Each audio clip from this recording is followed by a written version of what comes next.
I want to say a huge thank you to Attorney General Tim Griffin, who is here with us today, Senator Gilmore and Representative Gazaway, and all of the legislators and members of law enforcement who made today possible.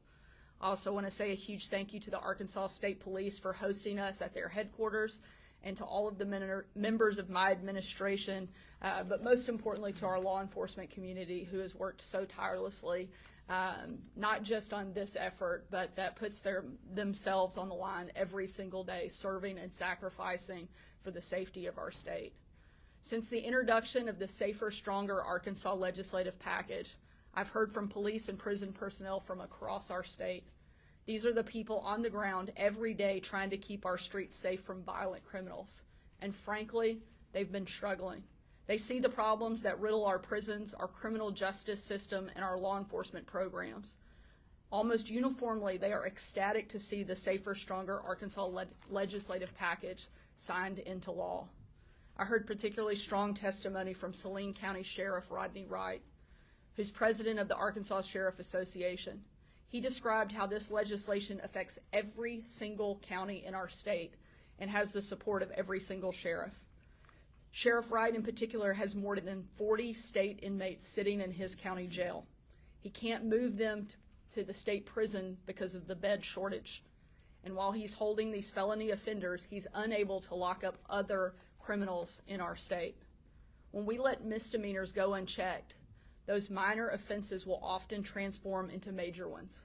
It's no mistake that Arkansas has one of the highest violent crime rates in America. In a moment, the legislation I sign will put an end to that failed status quo.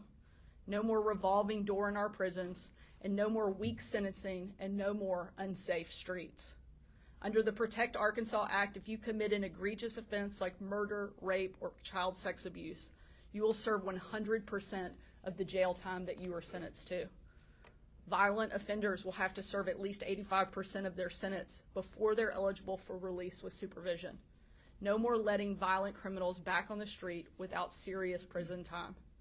I'll also sign the Death by Delivery bill today. That legislation is focused on the killer drug dealers that are fueling our ongoing fentanyl epidemic. The Biden administration has left our southern border wide open, allowing a flood of fentanyl to pour into our country through Mexico. To protect our citizens, Arkansas will step up where the federal government has failed. Arkansas will now charge drug dealers with murder if they deliver certain drugs that cause an overdose. For the most heinous drug dealers, those who traffic fentanyl to children, we will charge them with life in prison. In addition to these two bills, my administration is funding a new prison with 3,000 beds to address the crisis-level prison bed shortage in our state.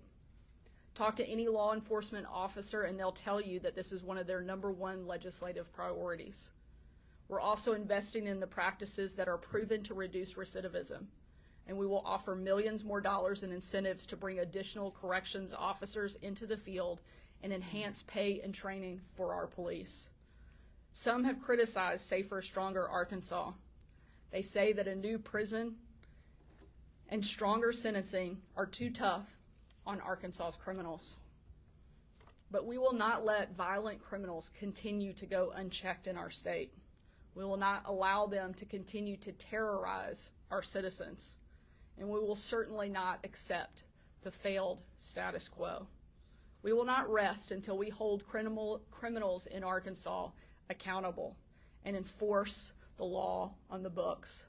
We can and we must do everything that is within our power to protect the people of our state. That's a big part of what we're doing today. And with this group behind me and those other members in our legislature, we will not rest until we see that come to completion. Thank you for being here today, and now I'll turn it over to our Attorney General, who has worked tirelessly on this effort, not just in this process, but for years. Tim, you want to come up and say a few words?